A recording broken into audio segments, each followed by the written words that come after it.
দুধের মতোই সাদা ও মিষ্টি ছিল। কার অভিশাপে নোনতা হয়ে গেল সমুদ্রের জল? হিন্দু ধর্মে সমুদ্রের বিশেষ মাহাত্ম্য রয়েছে। সমুদ্রের জল কেন নোনতা, তার কারণ হিসাবে অবাক করা কাহিনী পাওয়া যায় পুরাণে। সেটিই এখন জানা যাক। হিন্দু ধর্ম অনুসারে অদিতির পুত্র বরুণদেব হলেন সাগরের দেবতা। ঋগ্বেদে বলা হয়েছে যে বরুণদেব সব সাগরের সমস্ত পথের হাল হদিস জানেন। পুরাণ অনুসারে সমুদ্রের তলদেশ থেকেই উঠে এসেছিল মা লক্ষ্মী।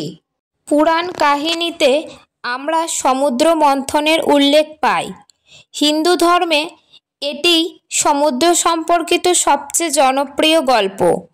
দেবতা ও দানবরা মিলে সমুদ্র মন্থন করে অমৃত তুলে আনেন। সমুদ্র মন্থন করেই সমুদ্রের তলদেশ থেকে 14টি মূল্যবান রত্ন পাওয়া যায়। আমরা জানি সমুদ্রের জল নোনতা ও পান করার অনুপযোগী। তবে পুরাণের কাহিনী অনুসারে বরাবর সমুদ্রের জল এই রকম নোনতা ছিল না। সৃষ্টির শুরুতে সমুদ্রের জল ছিল দুধের মতো সাদা ও মিষ্টি। তাহলে কি করে নোনতা হয়ে গেল এই জল? পুরাণের কাহিনী বলছে অভিশাপেই সমুদ্রের জল তার মিষ্টত্ব হারিয়ে নোনতা হয়ে যায়। শিব মহাপুরাণে বলা হয়েছে যে হিমালয়ের কন্যা পার্বতী মহাদেবকে স্বামী হিসাবে পাওয়ার জন্য প্রবল তপস্যা করেছিলেন। পার্বতীর প্রচণ্ড তপস্যায় কেঁপে উঠেছিল স্বর্গমত্ত পাতাল। সেই সময় পার্বতীর তপস্যাক্লিষ্ট চেহারা দেখে তার প্রতি অনুরক্ত হয়ে পড়েন সমুদ্রের দেবতা।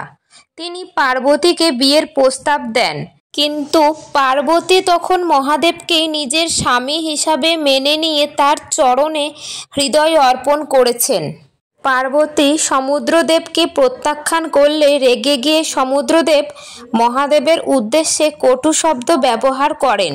সমুদ্রদেব পার্বতীকে বলেন, আমি জগৎ সংসারের তৃষ্ণা নিবারণ করি, আমার চরিত্রও দুধের মতো সাদা। শিবের মধ্যে এমন কি আছে যা আমার মধ্যে নেই? তুমি যদি আমাকে বিবাহ করো আমি তোমাকে সমুদ্রের রানী বানিয়ে দেব। সমুদ্রদেবের এই কথায় প্রচণ্ড রেগে যান পার্বতী। তখন তিনি সমুদ্রদেবকে অভিশাপ দেন যে তার জল আর দুধের মতো সাদা ও মিষ্টি থাকবে না।